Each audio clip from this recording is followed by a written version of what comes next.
আসসালামু আলাইকুম ওয়া রাহমাতুল্লাহি ওয়া বারাকাতুহু। আউযু বিল্লাহি মিনাশ শাইতানির রাজিম। বিসমিল্লাহির রহমানির রহিম। তো বন্ধুরা, কোরআনুল কারীমের মধ্যে আরেকটি সূরা শুআরা, এই সূরা শুআরা নিয়ে আলোচনা করব।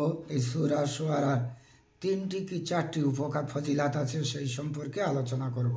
এই কোরআনের কারীমের মধ্যে সূরা শুআরা কি উপকার এবং কি ফজিলাত আমল করলে পাওয়া যায়, ইনশাআল্লাহ তা বর্ণনা করব।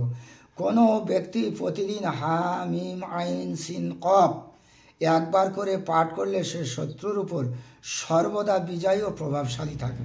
সামান্য হামিম আইন সিন কফ এইটা যদি সে পাঠ করতে থাকে, তাহলে সর্বদা সে শত্রুর উপর বিজয় থাকবে।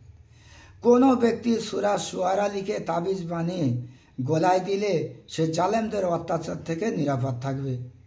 3 নম্বর, এই সূরা নকশা লিখে নিজের কাছে রাখলে শাসকদের জোর জবরদস্ত এবং জুলুম থেকে সে হেফাজত থাকবে।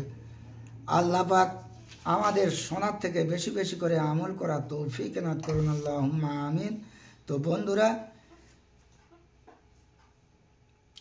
জানি না আপনাদের কাছে ভিডিওটা কেমন লাগে, আপনারা কমেন্ট করেন না, লাইকও দেন না। তো লাইক কমেন্টের আমার দরকার নেই।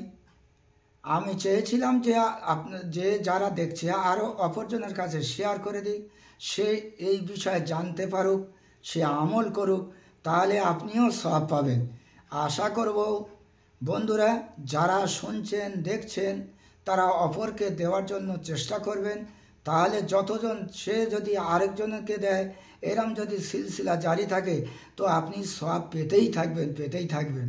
তো বন্ধুরা, আশা করি ভিডিওটা ভালো লাগলে সাবস্ক্রাইব করে অল বাটন ক্লিক করবেন এবং একটা লাইক দিয়ে কমেন্ট করবেন। আল্লাহ পাক আমাদের সবাইকে সুস্থ সবল রাখা তৌফিক এনায়েত করুন, আল্লাহুম্মা আমিন।